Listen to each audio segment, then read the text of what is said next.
Warahmatullahi wabarakatuh.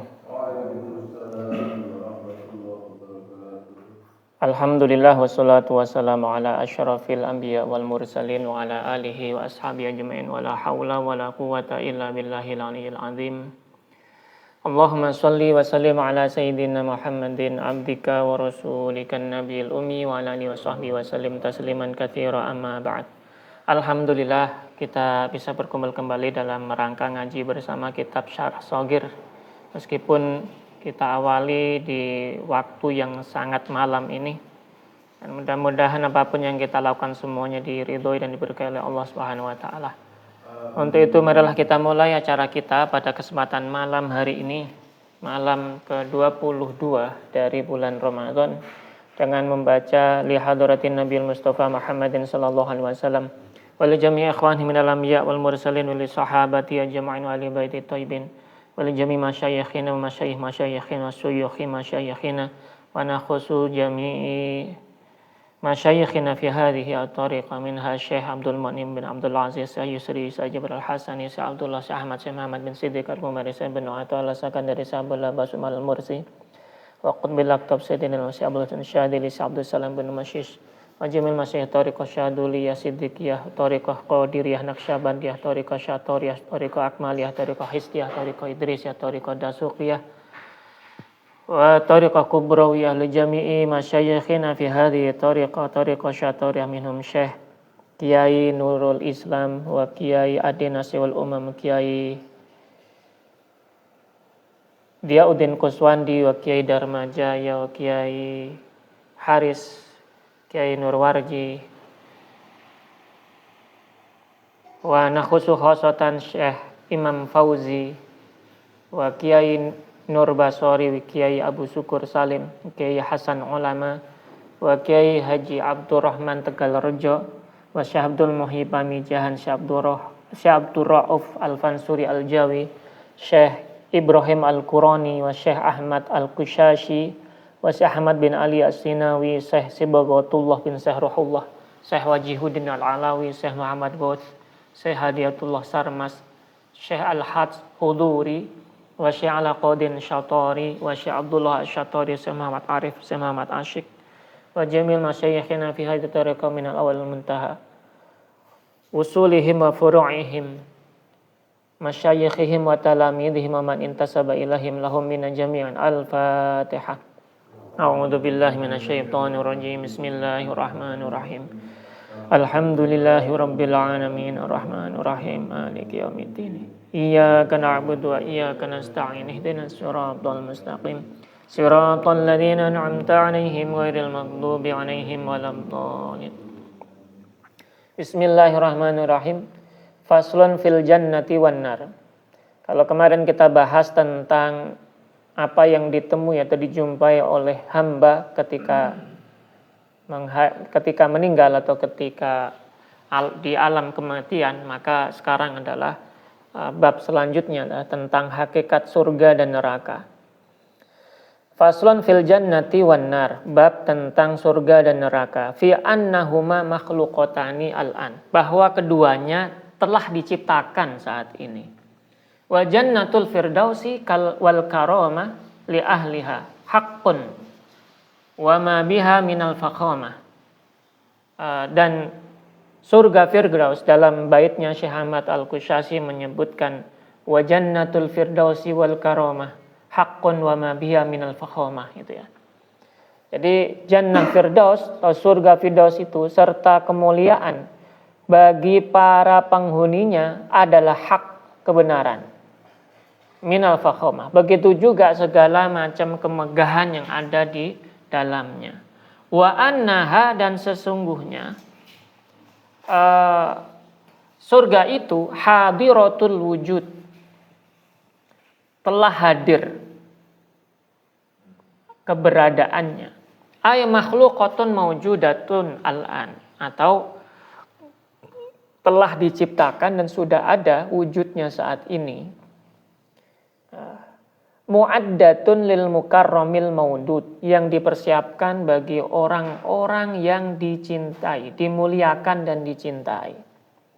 Alladzi huwal muwahhidul mu'min, yaitu seorang yang mukmin serta bertauhid atau mengesahkan Allah. Kama dalat alaihi nususul kitabi was sunnah, sebagaimana yang ditunjukkan dalam dalil-dalil Al-Qur'an maupun sunnah Nabi Muhammad sallallahu alaihi wasallam.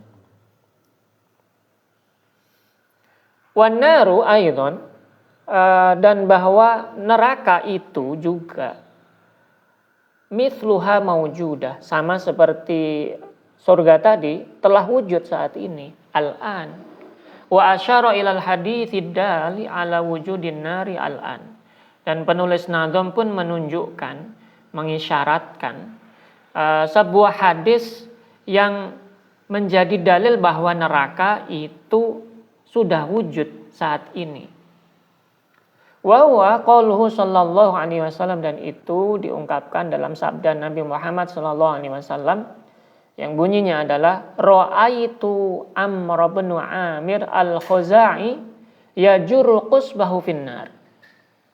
Saya Nabi Muhammad, saya melihat Amir bin Amir al-Khuzai menyeret ususnya di dalam neraka.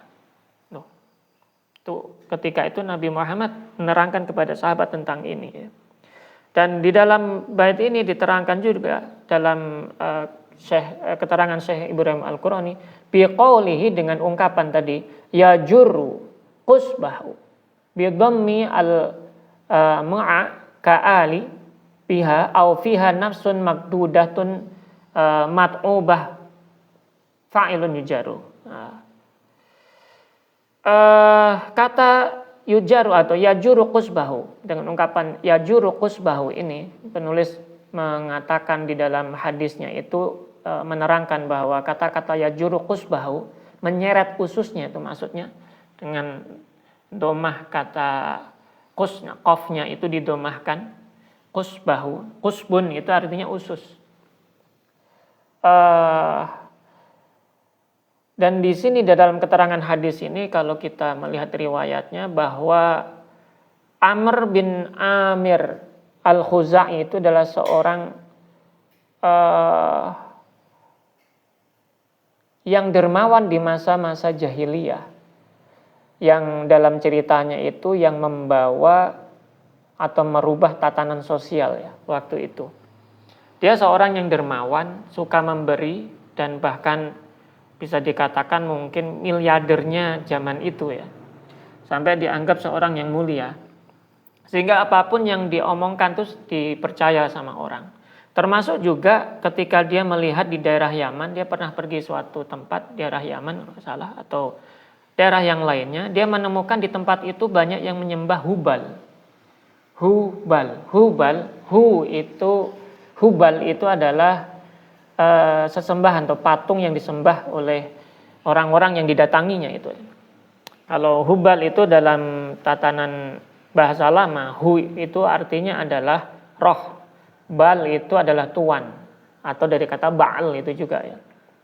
Jadi rohnya tuan atau rajanya para dewa bahasanya seperti itu. Dan karena dia menganggap ini menarik, akhirnya dibawalah ajaran Hubal ini ke Madinah, ke Mekah dan sebagainya, dan orang-orang di sekitar situ akhirnya mengikuti apa yang disampaikan oleh Amru bin Amir al-Khuzai ini. Yang sebelumnya mereka mengikuti ajaran Nabi Ibrahim, baik ada yang beragama Yahudi maupun Nasrani, akhirnya secara nggak langsung mereka akhirnya menyembah patung tadi namanya Hubal tadi. Dan itu yang membawa adalah Amru bin Amir al-Khuzai. Ini masa sebelum Nabi Muhammad ya. Tapi Nabi Muhammad melihat dalam cerita hadis ini, menyaksikan bahwa Amr bin Amir al-Khuzai ini menyeret ususnya di dalam neraka. Para ulama banyak yang berspekulasi terhadap pemanaan hadis ini. Namun secara makna harfiah, dalam ungkapan hadis ini disiratkan bahwa neraka itu sudah ada. Neraka sudah tercipta. Karena Nabi menyatakan ra'aitu, saya telah melihat Amru bin Amir al-Khuzai bin Amir bin Luhai al-Khuzai itu menyeret ususnya di dalam neraka. Itu artinya berarti nerakanya sudah ada gitu. Nah, ini sebagai dalil bahwa neraka itu sudah ada sejak dulu gitu. Sekarang pun sudah ada gitu. Nah, dan ini terangkan seperti itu. Dan dalam keterangan Syekh Ibrahim Al-Qurani yang dimaksud dengan menyeret itu adalah di dalam neraka itu penuh dengan siksaan dan kepayahan, dengan ungkapan tadi menyeret ususnya. Jadi itu untuk menggambarkan susahnya dia Amru bin Amir Al-Khuzai di dalam neraka. Itu gambarannya. Namun dalam keterangan ulama yang lain menyebutkan bahwa makna hadis yang lain menyebutkan bahwa ini bukan makna harfiah tapi makna majaz. Bahwa Amru bin Amir itu mendapatkan ganjaran dari apa yang dia lakukan semasa hidupnya, yaitu dia itu telah menyesatkan orang-orang yang ada di kota Jazirah Arab itu dengan menyuruh mereka atau mengajak mereka untuk menyembah Hubal tadi. Itu sebenarnya poinnya. Dan atas perbuatannya itulah akhirnya orang-orang itu akhirnya kan yang sebelumnya monoteis menjadi politeis, bahkan menjadi orang-orang yang menyembah berhala. Itu bagian dari dosa jariah yang dia lakukan. Nah, itu dianggap penerjemahan secara kias dari menyeret ususnya tadi. Nah, ini beberapa ulama menyatakan demikian. Dari apa yang kita baca ini, kita mendapatkan beberapa poin kunci. Yang pertama adalah orang-orang Mu'tazilah, kalau tadi diungkapkan ya, orang-orang Mu'tazilah itu berpendapat bahwa surga dan neraka itu belum diciptakan sekarang. Kenapa? Kalau diciptakan sekarang, untuk apa Allah membangun suatu tempat yang sudah ada tapi nggak ada penghuninya? Katanya neraka untuk orang-orang yang berbuat dosa. Terus surga untuk orang-orang yang berbuat kebaikan atau yang melakukan kebajikan, amal soleh dan sebagainya. Jadi untuk apa kalau itu sudah diciptakan tapi nggak ada yang ke sana gitu loh.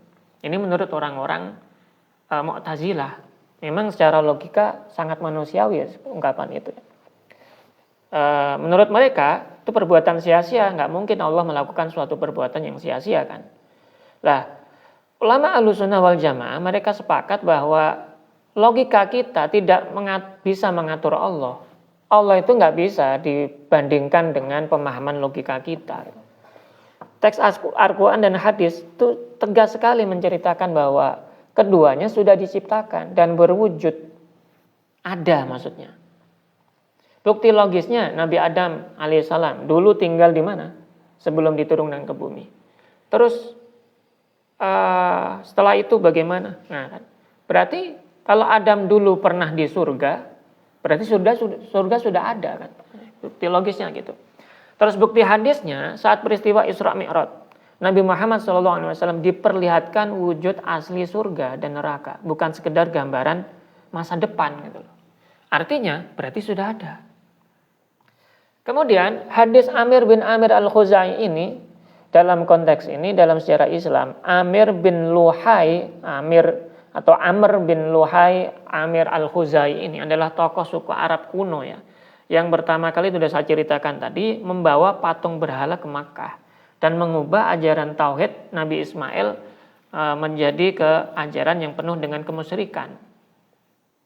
Nah, Nabi Muhammad secara gaib diperlihatkan oleh Allah bahwa tokoh ini sedang disiksa di neraka saat itu juga. Ini jadi dalil yang yang ditulis oleh penulis kitab ini, bahwa neraka itu bukan cuma rencana atau konsep masa depan, tapi sudah beroperasi pada saat ini. Itu yang diungkapkan. Kemudian di sini diungkapkan juga bahwa penulis menegaskan bahwa segala deskripsi tentang surga, bidadari, sungai susu, buah-buahan dan sebagainya itu sebenarnya kebenaran literal atau nyata. Bukan sekedar perumpamaan atau kiasan seperti yang diklaim oleh filosof yang menganggap kebangkitan itu hanya kebangkitan roh tanpa fisik. Kesimpulan sederhananya begini, jadi kalau kita bayangkan surga dan neraka itu seperti sebuah hotel yang satu super mewah, surga ya, yang kemudian penjara itu akhirat neraka, dengan keamanan yang maksimum yang sudah selesai dibangun 100% hari ini, kuncinya sudah ada, kamarnya sudah siap, fasilitasnya sudah menyala, tinggal menunggu tamu-tamunya masuk setelah hari penghakiman. Nah, itu kalau kesimpulan sederhana. Namun bagi kami bisa juga dikiaskan bahwa makna keberadaan surga dan neraka ini diibaratkan dengan bagaimana laku manusia di dunia. Jadi kalau manusia itu berbuat keburukan, itu seperti dianggap perbuatan dia yang buruk itu berimplikasi kepada hal-hal yang tidak baik kepada orang lain, dan implikasinya kayak membuat neraka yang dimunculkan di dunia. Begitu juga kebalikannya, ketika orang berbuat baik, itu akan berimplikasi kepada kebaikan yang dirasakan orang lain seperti mereka berada di surga. Saya dianggap seperti itu juga untuk memahami konsep ini. Berarti dalam pemahaman Syekh Ahmad Al-Qushayri Muhammad Syekh Ibrahim Al-Quran ini, surga neraka itu bukan nanti, tapi ya saat ini. Yang terjadi hari ini dan juga yang kita dapati hari ini maupun nanti setelah meninggal. Ada hubungan. Seperti itu juga diungkapkan. Artinya apa yang dilakukan manusia di dunia, kalau manusia sering membuat orang lain kesusahan, itu bagaikan manusia itu membuat orang lain berada di tempat neraka. Berarti dia akan masuk neraka. Begitu juga sebaliknya, kalau orang itu berbuat kebaikan, membuat orang lain senang, membuat orang lain istilahnya mendapatkan kebajikan, maka implikasinya dia akan disenangi orang banyak dan dia akan ditempatkan tentu dengan hal seperti itu sebagai orang yang baik gitu. Dan implikasi nantinya tentu akan mendapatkan surga gitu. Itu kalau kita logikakan dan analogikan dengan konsep yang ada saat ini. Terus yang terjadi di dunia ini sekarang bagaimana? Ada orang suka berperang, dan itu gambaran yang lain gitu. Jadi perang dan sebagainya itu gambaran orang suka membuat suatu neraka di tempat lain. Maka dia nanti juga akan mendapatkan itu. Sedangkan orang yang dia itu berupaya untuk membela dirinya, bagian dari membebaskan diri dari neraka, maka wajar kalau dia yang diperangi itu bisa mendapatkan surga. Gitu. Berbeda dengan orang yang memerangi. Gitu. Itu implikasi yang lain atau analogi yang lain. Saya rasa seperti itu dari apa yang diungkapkan oleh Syekh Ahmad Al-Qushayri dan Ibrahim Al-Quran ini sangat jelas bahwa menurut konsep ini tadi, jannah dan nar itu adalah makhlukotani dan wujuduhuma mawjudatun hadirah, alias makhlukotun mawjudatun al-an, tercipta dan ada keberadaannya saat ini. Walafu minkum wallahu muwaffiq ila aqwamit thoriq. Assalamualaikum warahmatullahi wabarakatuh.